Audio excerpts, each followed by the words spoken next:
So this Marvel vs. Disney civil war is really heating up, and even before Scarlett Johansson filed a lawsuit against Disney, I thought that there was something going on. There was just a lot of weird things happening with Robert Downey Jr. unfollowing all of the Avengers cast, just a lot of weird stuff happening between Bob Chapek and Kevin Feige, and now Kevin Feige is straight up taking Scarlett Johansson's side on this whole situation. There's 100% a civil war, and it's getting really ugly, and this might actually be pretty bad for Disney because we all know how much Disney hates bad PR, but it really could just be bad for Disney in general. It could cost Disney a good amount of money, not necessarily from the actual lawsuit from Scarlett Johansson, but maybe just cost Disney a lot of money in terms of fan perception of Disney, how much people are willing to spend money on Disney products, on Disney parks, all of that stuff.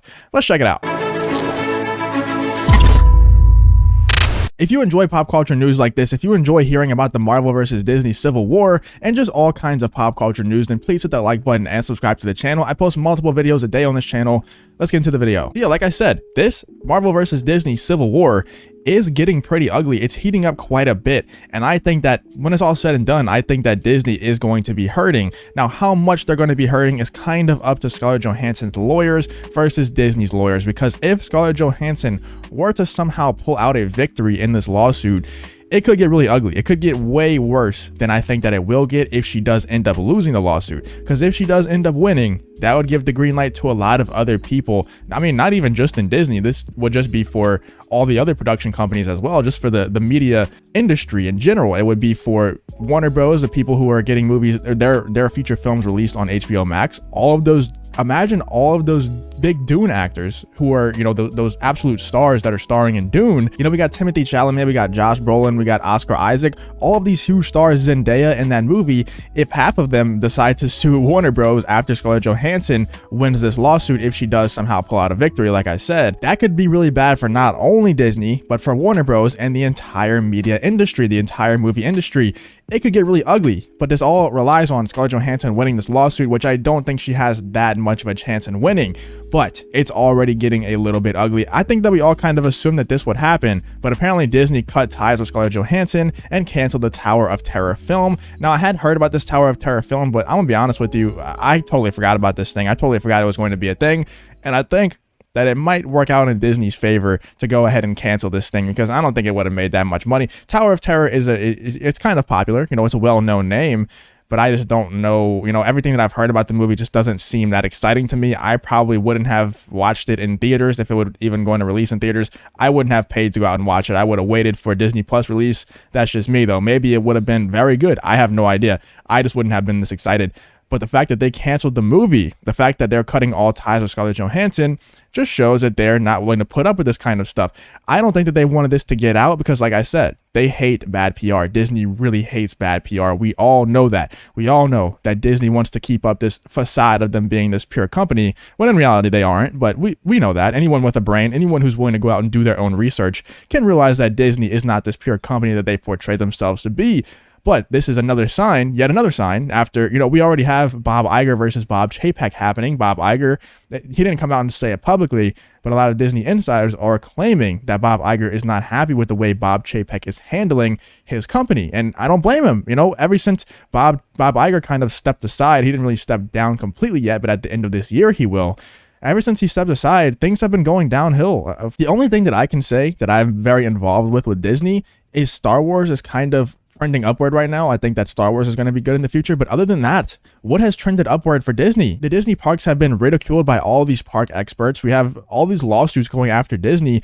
The box office, the movies at the box office for Disney are absolutely bombing with Black Widow, and some of these other movies are making a little bit more than expected. You know, like Jungle Cruise made a little bit more than expected, but they're not doing well. They're not doing well by any means. Maybe even Disney Plus has kind of stalled out on their growth, and these streaming services are somehow blaming the pandemic. They're somehow blaming the beer bug for their streaming services failing or kind of stalling out on their growth, when that just doesn't make any sense. I would think that the beer bug would cause them to grow even more, and I think that it has. But for some reason, they're now stalling out on their growth on Disney Plus and Netflix, while HBO Max and the others are still growing. So even Bob Chapek's probably arguably his biggest success, even though I think Disney Plus launched before Bob Chapek was even the CEO. So I don't even know if you could call that a Bob Chapek success. Either way, Bob Iger is not happy with what Bob Chapek has been doing. Apparently, Bob Chapek is just not a Hollywood guy. He's more of a numbers guy. He's more of a, you know, straight up profit, like what can make us the most profit, and he's not that good at PR when Bob Iger was an absolute PR master. We also have this. Disney's response to Scarlett Johansson's Black Widow lawsuit is an example of the one thing no company should ever do. The most magical place on earth is having a hard time keeping its promise. For fans, it was good news that when Disney finally released Black Widow, it was available on Disney Plus streaming services as well as in theaters. If you weren't up to venturing out to see the movie, you could simply pay Disney $30 on top of your monthly subscription for what it calls Premier Access, which allows you to see one of the most highly anticipated films this year in your living room. It was great for Disney too, since having access to the latest blockbuster is no doubt motivation for people to sign up to Disney Plus. Considering that the company says it generated $60 million from Premier Access purchases, that's pretty good for Disney, considering that Disney CEO Bob Chapek and Executive Chairman Bob Iger have their bonuses tied to the success of Disney Plus. I'm sure they were happy as well. But on the other hand, judging by the lawsuit from Black Widow star Scarlett Johansson, the move wasn't good for any of the cast or production crew whose salary was largely based on a back-end deal.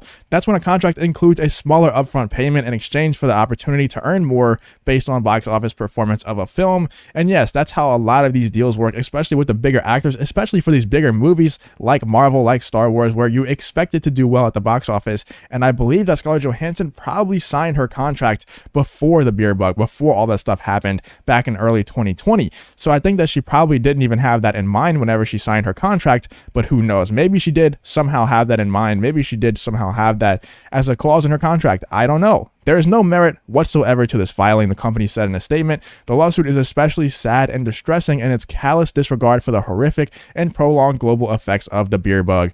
Disney didn't respond to Johansson's allegation that Disney ignored her attempts to renegotiate the deal, instead saying only that it has significantly enhanced Johansson's ability to earn additional compensation on top of the $20 million she has received to date. Look, reasonable people can disagree over how much money is enough for a filmmaker or movie star. It might be easy to think that everyone involved is just being greedy, so it really doesn't matter. Disney certainly seems to want us to think that Johansson is greedy and motivated only by her selfish self-interest. So pretty much what this article is trying to say is that Disney broke their promise of being the most magical place on earth and all of that stuff, being this pure company, by immediately responding to Scarlett Johansson's lawsuit whenever that went public. I don't know how long before this actually went public did Scarlett Johansson file that lawsuit, but they immediately responded to all the public backlash, to everyone freaking out on social media. They immediately responded, calling Scarlett Johansson greedy and saying that she didn't care about the horrific events of the beer bug and all of that stuff. They pretty much just tried to play the guilt card. They tried to virtue signal to win this argument with Scarlett Johansson. But Scarlett Johansson has the ultimate trump card in that she's a woman in Hollywood, and they always have the upper hand when it comes to virtue signaling. And Disney had no problem with exploiting that whenever they acted like, on the lead up to the movie coming out, they acted like she was the first woman to ever star in a movie. They kept calling it Marvel's Me Too movie and all of this stuff.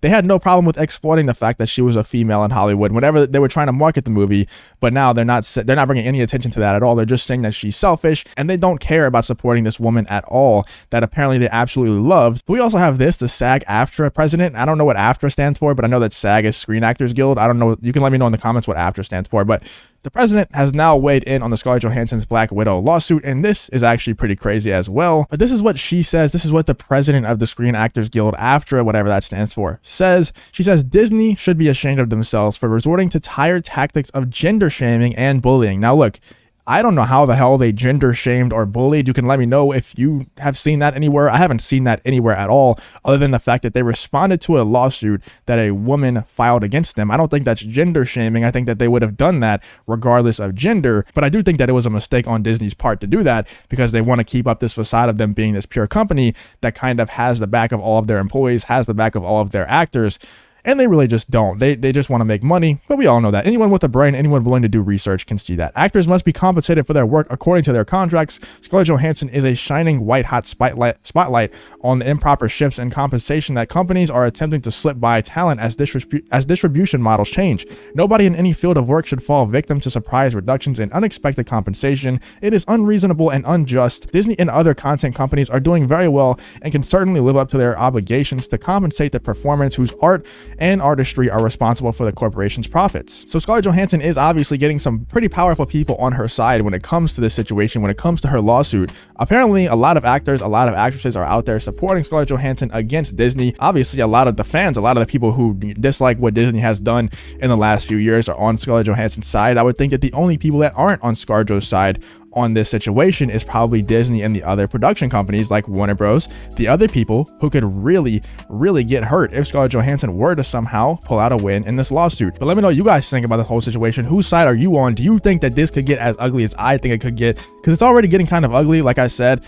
Disney has already cut ties with Scarlett Johansson, but it could get really ugly if Scarlett Johansson were to somehow pull out a win. This could really be big for Hollywood as a whole. It could really cause a whole shift in the philosophy of Hollywood. It could really cause a whole shift in who has the power in Hollywood. It could shift from the major studios having power over the talent to the talent really calling the shots if Scarlett Johansson were to win, and then other people, a lot of other people, file lawsuits against their production companies for releasing movies on streaming services as well. Let me know what you think in the comments about the whole situation. If you did enjoy this video, please leave a like on the video and subscribe to the channel. If you want to follow me on Twitter, the link to that will be in the description as well. Thank you for watching the video. Hope to see you in the next one.